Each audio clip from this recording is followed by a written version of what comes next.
Inspektoriai tipo jau valandą rašo aktą dėl ožkos, o iš tikrųjų paaiškėjo, kad Panemunės veterinarija, greičiausiai, kad paaiškėjo, kad tyčia, veikdami tyčia, neįregistravo net 6 gyvūnų, 5 šunų ir 1 katės. Nes ten kažkur skambinamasi, su kažko tariamasi, labai susijaudinę. Važiavo pagal Stukačių Unabomberių skundą, kad pas mus jokie gyvūnai neregistruoti, girdisi, kad loja. Ir aš dabar prisimenu prieš 2 metus, kai policininkai man grasino. Aš gavau tada šoką. Eisim žiūrėti šunų. Ką sakau, eit žiūrėti, sakau. Vežiojau visą savaitę jau su autobusu. Registravau. Aš tiesiog nepasižiūrėjau. Ir pažymas turi mane.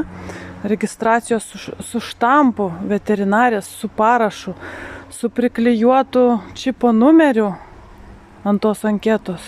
Nu tokia, ten 3 lapų kiekvieno šuns registracijos tokia pažyma, ar 2 lapų. Kompe buvo, papypina sprandė veikia, inspektorė papypino veikia. Dabar dar išnešiau, sakė sąlygas, žiūrės, čia mūsų nelegalus katinas, reikės jį priregistruoti, bet turbūt, gal žinot, kokia sąžininga veterinarija, kur laikosi Lietuvos Respublikos įstatymų. Va, išnešiau. Šitas kainuoja 12 eurų, o ten vienas pakiukas €70. Va mes Stukačiai irgi turbūt žiūrit visus mano video, neprižiūrime savo gyvūnų labai stipriai, neprižiūrim su vitaminais ir mineralais. Complete Tri-Pet Food for All Bred Adult Dogs. Su jautina. Tai van, tai iš kitos pusės labai gerai tokie skundai, aš dabar nežinočiau, kad mano gyvūnai nepriregistruoti. Mane teisininkė apgavo. Panemunės veterinarija. Nu, jie nužudė mūsų šunį, iš tikrųjų kaukšį. Aš vežiau, kad nenužudyt, kad suteikt pagalbą. Pašokinėjo ir numarino, nors aš neprašiau tokios paslaugos. Sakė, kad kraujas vanduo, bet žmonės su tokiu hemoglobinu išgyveno, o šunį numarino. Tai tada jie man pasirodė nepatikimi, bet paskui reikėjo čipuoti, vežiojau. Ir veterinarė kažkaip labai keistai pasiėmė atostogų ir pabėgo. Tipo, kad nebūtų atsakinga, ane? Tai pavaduojanti veterinarė dabar kalta, o ne ta blondinė, kaip įdomiai. Ir paskui ta blondinė mane sekiodavo, turguje ateidavo, atsimenu, praslenka, tuo pačiu veiksmuku kaip kiti, kur mano followeriai yra. Jie nesuprasdavau, kas jie yra, ko jinai mane followina. Tai va, dabar ilgą laiką inspektoriai sėdi mašinoj. Nes šiaip tai betiriant vieną skundą paaiškėjus kitiem pažeidimam, jie turėtų tirti šitą pažeidimą, kad yra nepriregistruoti net 6 gyvūnai, kai žmonės yra. Mes esam susimokėję už paslaugą. Turime dokumentus. O geriausias dokumentas tai yra čipas sprandė pas gyvūną, ane? O, buliai nukrito. Taigi papypino. Pasiūliau kitus atnešti ir tada nugeso aršumas. Gal net liktai pretenzija tokia, kad reikės ožką traumuoti. Aš jau vakar, kai persiskaičiau įstatymus, visko žinot negaliu.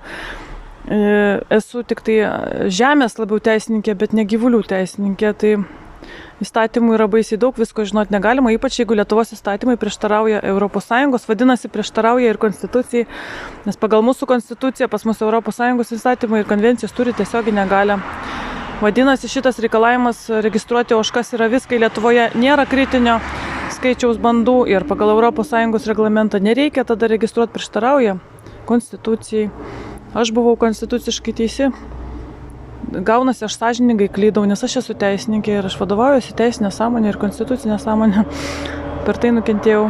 Kaimynė šiandien gavo šoką, kad negalima šakų ir negalima ožkų. Aš čia visiems kaime pasklydžiu. Man atrodo, kad Stukačiam greitai čia nebebus miela šitame kaime. Nu sako, nu čia dabar kas. Čia žmonės ir ateinančius kačiukus maitina. Negalima, matai, nieko. O glaustosi prie manęs nelegalus mano katinas. Siaubas, ne? Katinas nelegalus. Apskundė apskritai. Jiegi čia nebendrauja, neina, jie nieko nežino. Jie apskundė apskritai, ne? Tai mes žinojom, kad tie Stukačiai, jinai su tuo 3 vaiku, ką tik pagimdytų, čia slankiojo, tipo įrodymus rinko. Aš visą savaitę su autobusu vežiojau šuniukus, bet veterinarė pabėgo. Aš dar buvau 2 nuvežusi. Aš prisipažinau, kad yra biški daugiau. Ir pabėgo veterinarė ir nebebuvo mikroschemų, įsivaizduojat? Nebebuvo mikroschemų, o buvo ta savaitė, kai viskas suregistruot, nesilaikė pati įstatymų. Tai va. Nu, žiūrėsim, ką pasakys. Aš tada žodinį skundą užregistruosiu ant Panemunės veterinarijos, tegu tyria ir tegu, nežinau, sustabdo licenciją tada, jeigu šitaip daro. Jeigu įstatymuose aiškiai parašyta, kad jei žmogus kreipėsi, sumokėjo, tai veterinaras turi jį registruoti. Žmogus jam perleido, ne, funkcijas užregistravimo. Jis neužregistravo ir sudarė konfliktinę situaciją, kad kaime gyvena stukačiai ir jie parašė skundą. Nes jie matyt turi sistemoje draugelių kažkokių, kurie pasižiūrėjo, kad pas mus nėra jokių gyvūnų. Ir suraitė vargšai skundą kaip ant tos kanalizacijos, kad jos nėra, nors pas mus registrė yra. Net registrė šita bonė yra. Nu va, tai visą laiką iš kiekvienos durnos situacijos kažkas gero išeina.